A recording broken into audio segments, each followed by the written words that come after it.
You're welcome to the afternoon segment of the Coronomics Discourse as we continue our day 14 coverage of the lockdown in Lagos, FT Abuja, Ogun State, and other parts of the country. We also use the opportunity to bring you updates and have a strategic management discourse. Let's first give you the current confirmed cases and status of COVID-19 in Nigeria. Currently, we have 323 cases with 10 deaths and 85 recoveries spanned across 20 states of the country alongside FCT Abuja. And now we'll go on to the conversation. And we have a regular guest in this session, Mr. John Wese, a strategic management consultant. Nice to have you, sir. Thank you, Otto. Thank you. Happy Easter again. It's Easter Monday, public holiday. Yes, we thank God. It's the last day. You know, we have been talking about the stretch. It's the last day of this phase of the lockdown. That is true. Though we're still waiting for clarity in terms of when this would subside, if it's going to be extended by 1 or 2 weeks, or whatever decision will be taken, we're all ears monitoring the situation. But one major burning issue, Mr. John Wese, is the growing social unrest that we're experiencing at this moment. It has become very disturbing, from robbery to exploitation to attacks on people. This shows that despite the steps taken to curtail this pandemic, the approach in terms of the social reactions are becoming an indicator of warnings that is a way that this has to be addressed. Thank you, Otto. That is very true. But let me start by saying that we need to thank all of our doctors, all of our nurses, all of our security team, and what the government is also doing. We need to commend them. Yes. You know, we commend you for your courage. We commend you for the effort that you're putting to help wherever we are today. Yes. We also need to commend the citizens. For their patience, their resilience, their understanding. It is not easy, and that addresses the issue you just mentioned.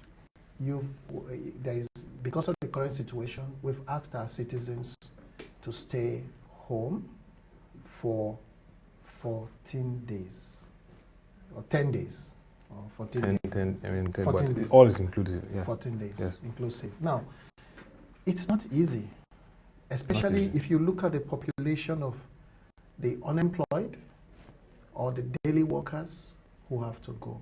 Yes. So that's the agitation that is going on. So the unrest or the robbery situations that we are seeing that is taking place in parts of Ogun State and even in Lagos and Ogun various State, parts of the country too, they are not excusable. However, we must encourage our citizens. Please, you need to be patient with whatever the government is doing. Yes. You need to be patient because we have a situation in our hands that we have never experienced. None of us in our lifetime have experienced it. Yes. Not even my pandemic, dad. yes. Okay? Some of us, not even our grandfathers. Not even maybe our grandparents, if they were around in 1918. 1918. Okay? Yeah. If they were available in 1918. Yes, probably they would have been able to do that. Yes. But you find out that that's not the case. So we need to encourage and tell everybody, be your brother's keeper, more than ever before, especially those of us that are living in densely populated areas. Yes. Be your brother's keeper. Then, as much as possible, please keep to the laws. Please keep to the laws. How do we be our brother's keeper? Some of the conversations we've had today. Our communities have to be doing vigilante work overnight. Friends have been calling to say they have to stay awake as late as 1 a.m. That's true. Just to ensure that the environment is secure. Some people even haven't slept until about 4 a.m. So by the time those of us who woke up this morning, we had to be calling friends in some of the vicinities that we had this arrest took place. So please, can we address it? Yes, we can address it. The only way we can address it is continuous engagement, as we are doing in WebTV. Yeah. Trying to let our citizens know that we know things are difficult, we know things are tough, but this is a choice we have to make. This is a choice we have to make. And that's why we are calling on every citizen, staying in densely populated, however you are blessed, please extend hands of fellowship. Extend to neighbors and people around. And people who are around. And then you said something about the fact that this country has daily wage workers. We have an informal sector and, of course, the lockdown has affected socio-economic activities. And over the weekend, the Vice President met with the President, and he's the chairman of the Economic Sustainability Committee. And in the interview we had, he said that they were looking at measures to address their plight. What would you be expecting from that committee in this period? What kind of strategy should we be seeing in terms of palliatives that identifies with the challenge of the daily wage workers who are really, really groaning at this period? Well, I think the Vice President's committee is not just limited to the daily wage. They are looking at the entire economy scope, yes, as a whole. I am sure they are putting their heads together. And one of those things is that how do we get money as well as food items? The strategic grain reserve has been released. Is that not so? To where these are needed. And we can do this strategically. Currently, some states have partial lockdown from what I gather. So, but states like Lagos, Ogun, these key states, Abuja, maybe Kano, are key border posts. Now, what are the ways are they going to move foodstuffs? You know, which and is let very citizens how it is to have access. That's one. Then two, how will they disburse if cash is needed? For example, we know there are a number of. I'm sure they are doing their best. Like I told you from day one, I'm an optimist. In the midst of things, I'm an optimist, and I'm sure the Vice President's committee are putting their heads together.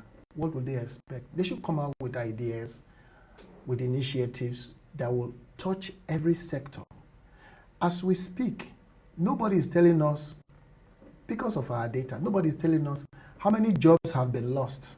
Because nobody is posting somewhere to say, I've lost my job in our system. We'll talk about the US last they've week. lost their jobs, yes. Yes, like in the US last week, 6.6 million. Yes. What was Nigeria's job loss last week? What was Nigeria's loss 2 weeks ago? Nobody is telling us. So that's to tell you the gap that we have in terms of systems and structures to capture this data that will help us plan better.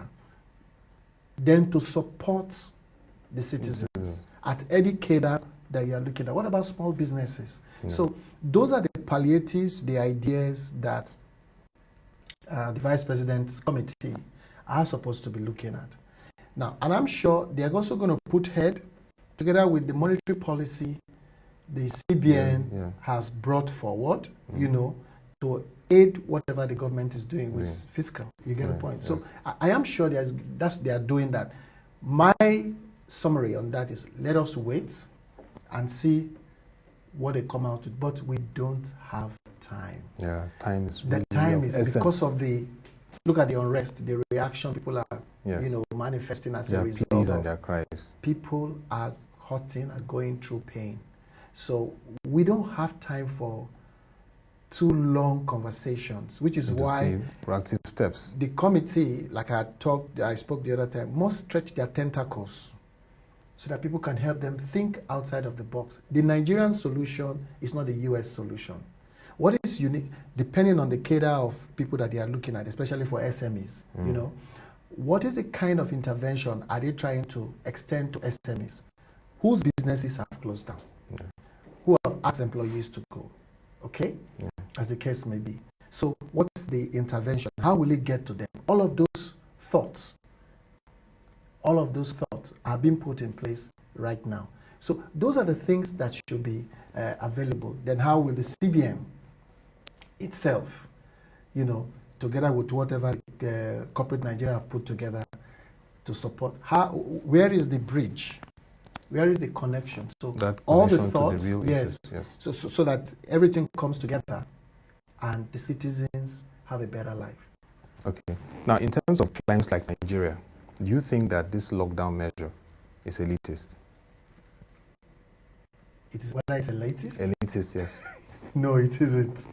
It's not. There are some views that it's just maybe to take care of just the elite, while they know that there are densely populated areas across the country where people, the whole social distancing concept is really difficult. Well, again, that's to tell you the measure of education and the measure of awareness that is going on. Like we have said earlier, this communication to the citizens must be communicated in every tribe and in every tongue. In every tribe and in every tongue. They must speak it in Efik. They must speak it in Ibibio. They must speak it in Izon, in Fulfulde. You get my point? In Nupe, you must speak it in Yoruba and disperse it. Then, because you need to let citizens understand these things must not get to the hinterlands. This virus must the not community transmission. Yes, it must not get it, because if it starts, how do we manage that? Currently, Nigeria has only been able to do how many tests? 5,000 tests. Now, that's another indication to tell you we need to ramp up in that area. What our health system looks like. And other clients like within our region, like Ghana and Cote d'Ivoire, more than us. Yes, again, it tells you the health system. It tells you the health system that is in place, the infrastructure and the governance around that. You can't take away governance away from how a system works. You can't take it. I keep saying that we're not asking for a perfect system, but we're asking for an efficient and effective system, that can easily reach this state. If you go to most French West African countries, who buy drugs? Who brings drugs to the country? It's the government. Yeah.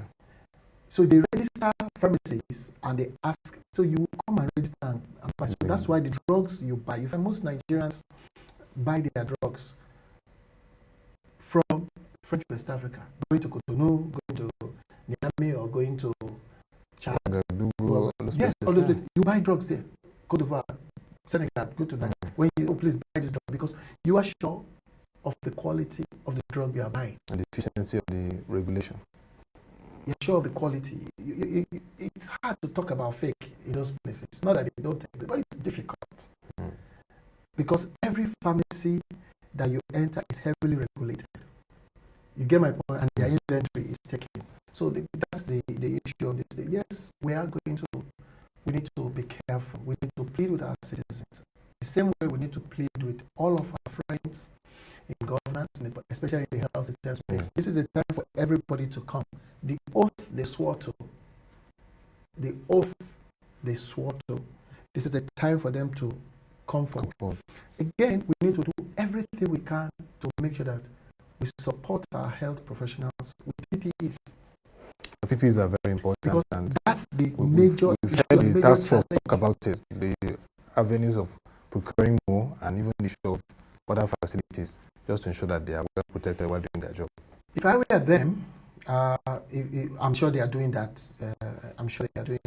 If I were them, I'll be contacting which industries, which companies in the textile industries, if we still have, that are showing that we can approach to reverse and then get to engineer their production processes, to produce PPEs. That's what everybody is doing, because the places you could import now, there is high demand. You get my point? Yes. Trust me, if Nigeria is also competing with a state like France or the UK, like they are screaming in the UK now. Even in the US, which country would take priority?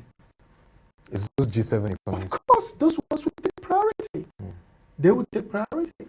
So that's the kind of things you find out. So we should so much lesson to learn. Yeah. This so much lesson to learn. So much learning to learn from this pandemic. In terms of our system. Yes, we could do that. Security is very important at this point. We've seen the cases in Ogun State, Lagos, and definitely other reports from across other states. This brings to the fore again the need for effective community policing. We know that the police structure we have and the military are doing their best, but that community policing is very important at this time. Yes. Don't forget there is a police neighborhood watch or societies. This is the time for the police to resurrect that relationship that they have in every neighborhood. Yes. You get the point? This is the time for them to resurrect those relationships and then create a framework to reach out to them. Because this is the easiest way. What is the total number of our policemen compared to the population that we are talking about? Over 100 million. So that's the issue. So we're not even up to total police. I'm not sure our total police force is up to 1 million. I may be wrong. I stand to be corrected. Yeah. You get the point? Yes. So what we are saying now is both the community, the neighborhoods, and the various recognized security outfits. You get my point? And the police. This is the time for them to work in tandem to help protect the neighborhoods. Yes. This is the time. This is intelligence, surveillance, surveillance, and yes. things like that. I do agree with you. Yes, this is time really for them important. to do that, so that they are also overwhelmed. Yes. May I mention this? They're also overwhelmed. But we will not say because they are overwhelmed, you get the point, we will not use existing framework. The only thing we need to do is engage this framework, yes. these structures rather, engage them and bring them into the pot to say, look, we need to improve the security in our system, for our citizens, which is very important. So let's break down all hierarchies. Yes. Now, you need to break down all hierarchies. It's very important. You need to break down all hierarchies and create frameworks and create chains of command, as the case may be, so that we can help be our brother's keeper. Yeah, and looking at these lockdown measures and the challenges, some state governments are now looking at, they can relax the restrictions, can move around, but it must be with face masks. That for them is an approach that can mitigate the spread of the virus. What are your thoughts around that? Is that very effective in this time? Would it be effective? Sure, but the issue is, what is the probability that it will be abused? Because they're going to make stringent regulations that those that flout it will be arrested. Yes. Again, why it is a good idea, I don't have any problem with it, but I have a problem with the availability of face mask. At this time. At this specified, time. The last specification. The Commission for Information said N95 in Lagos State was talking about, not the surgical mask. That is not really effective. What is N95? I'm a layman. So you see, that's what I'm telling you. The N95 mask. I'm a layman. You just use a terminology, yes. N95. So yes. You need to break that face mask down in the most simplest form that the common man will be able to even do it yourself. Yes. You get my point? In their home. We've seen different do-it-yourself stuff in Pinterest yes. and all that, maybe on Instagram and all that. Will that pass? Because you need what is medically, the president of the Nigerian Medical Association said the same thing. That N95 mask has a provision to prevent the spread, but other measures are not effective. And again, this is coming from the Commissioner for Health. That shows that it is very, very critical to have that. So at this point, we would have seen more interventions together because the cost again comes to the fore. That's why I would rather say they should relax that stringent criteria. If we want for states that think the cases, of confirmed COVID-19 infections have not been done. It's neither here nor there, but we must be careful because people are already agitated. Yes. You get the point, and that's why those suggestions are coming out. But let's look at how we can play around those suggestions in line with our community, in line with each state. What is unique, say, for Cross River states? Is it the same situation for Lagos State? Is it the same situation for the FCT? Is it the same for your state? Is it the same situation for the Delta State? Sure, you get the point. Now, these are the issues we need to look at, and we should adapt. I am not going to say that everybody must do N95. Then the next one is social distancing. So it's not just the marks. Yes. Then the social distancing as well. How are we carrying this message to the citizens at every status? The important one is that those that live in what you call slums globally, who stay like 6 or 7 in a compound and even have to share amenities like the toilets and all that. How do they practice that? They've been doing it since this lockdown started. So what has happened? They've been doing it. In terms of social distancing? No, that's what I'm telling you. They've been doing it. So what has happened? What has happened to them? We don't know. Yeah. You get my point? So who is going to take those feedback? Who is going to take those feedback from the people? And bring so I think there should be a concentration also in surveillance and like from the NCDC and others to get feedback from the areas. Yes, it's very important. Absolutely. It's very, very important at this time. They need to do that so that we can now know how to adapt these measures We can now know how to adapt these measures to our people. Yeah, it's very important. Now, in this period, people are going through that mental challenge. I mean, globally, their indexes are saying that in countries like US, a lot of mental challenge for people who are in the lockdown or who are concerned about jobs, security, and even those that have relatives that passed on from COVID-19 virus. How can they really navigate this challenging period? So it's not just the US, it's already happening here. Yeah. Because people don't even know what is going to happen next. So our people are already traumatized. So what should we do? This is the time to reach out and call people and say, hi, please take it easy. This is the time for people to go. This is the time for you to be your brother's keeper.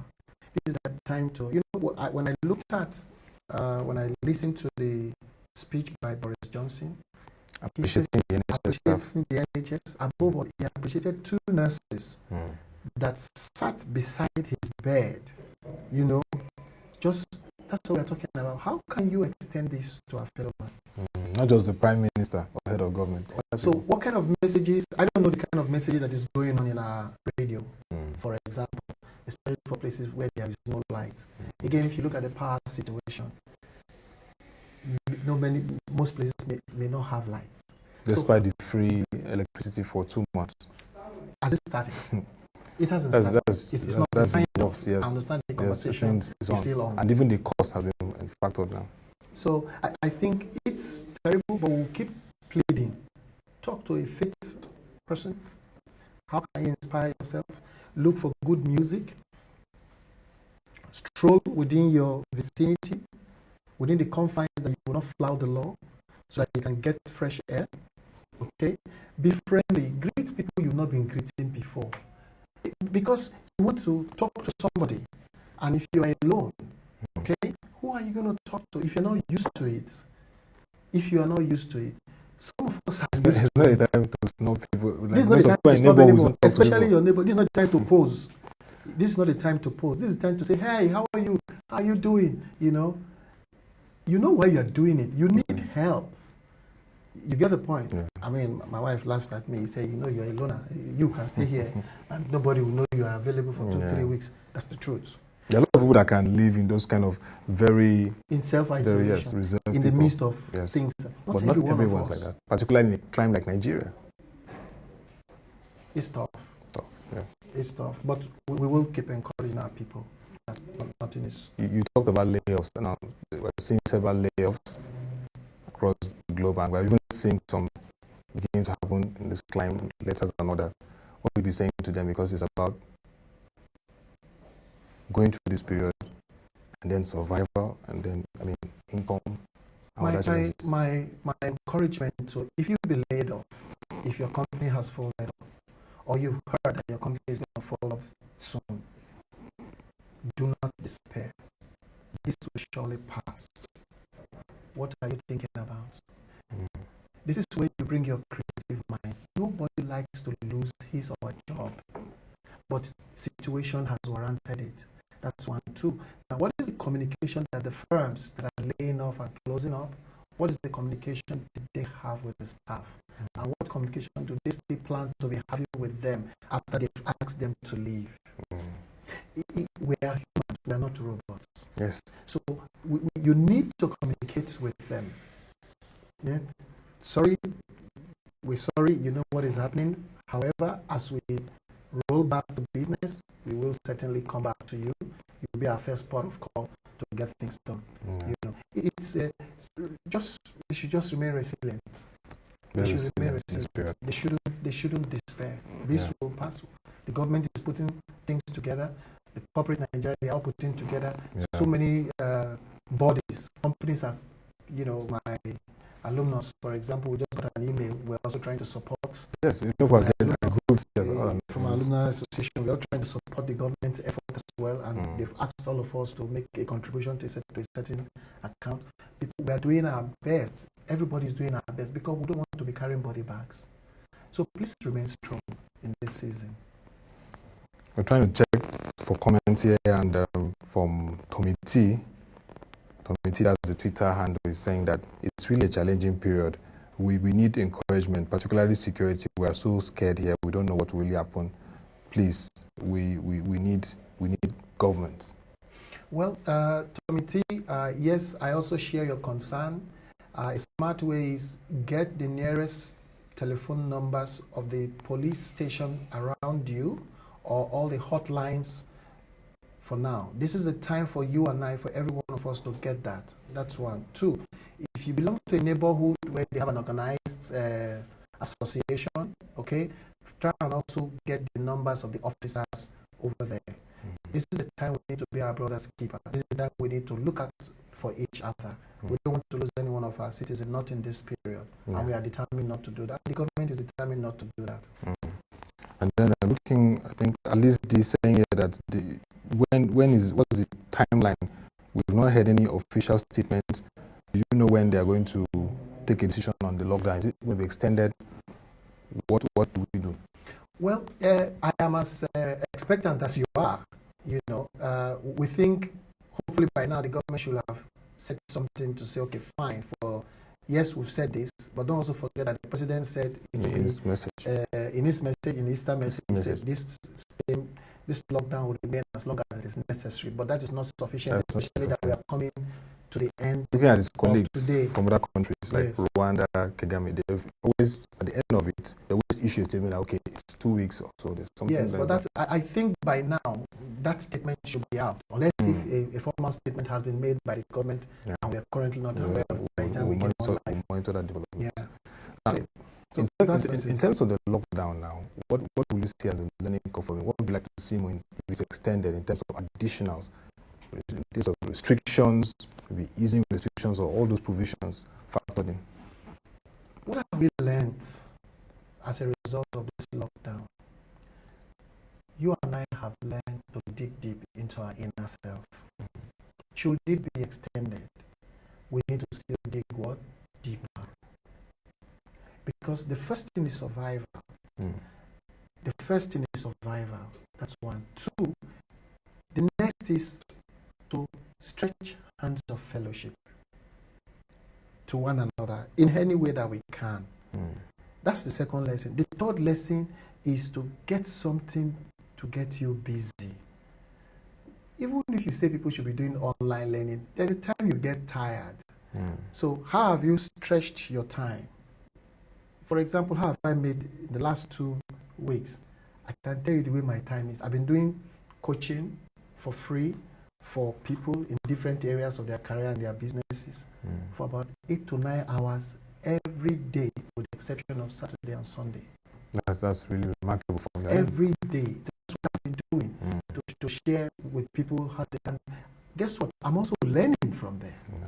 I'm also learning from there. So that's what I think. This should it be extended? You know, please, you gotta dig deeper. None of this is comfortable for any one of us. We're all going through pain and through hurt. You get the point. But we must learn that in any situation there is pain and pleasure. But are we going to overcome this? The answer is yes. We will overcome this. And what are your closing words for today? Today, my first word is generosity. Especially if we are going to have an extension of the lockdown. Why generosity? Generosity to a fellow man. Share knowledge, material, word of encouragement. Give. The Christian Bible says, if you give, it shall be given back unto you. Is that not so? That's true. And when you give generously. Give with the mind you are having a privilege to support some people. The next one is humility. Even though I'm giving, I must give in humility. I must give, and the me that is receiving, I must also receive in that manner. I am not giving because I am bigger than you are. All right? No, I am giving because it's a necessity so that I can support my fellow brother or sister to get there. When I also need help and I do not ask for it, nobody is going to give me. So I must also turn that heart and that mind of humility to be able to do what? Ask for help. It is not a crime to ask for help. Can be challenging for some people. It's not a crime. But it's not a crime. If you now suffer a mental, psychological damage or a health damage when you don't ask for it, how will the help come? How will the help come? So those are my 2 words to help our people scale to the next level for this lockdown as long as it lasts. Let's be generous, and let's both the giver and the receiver should be humble. Thank you very much, Mr. John Wese, once again, strategy management consultant, for your time and for your very, very incisive contributions. And that will be all for this edition of the Economics Discourse for our afternoon segment on strategy management with Mr. John Wese. You can visit the website www.proshareng.com to get further updates from our markets and economic reports. We'd also like you to join us for our evening live stream by 6 p.m., which is a human angle. We'll be looking at videos, tweets, and experiences of Nigerians during this lockdown, alongside stories, interesting stories that you would like to listen to. Till we come your way, thank you for watching, and have a nice day, or stay safe.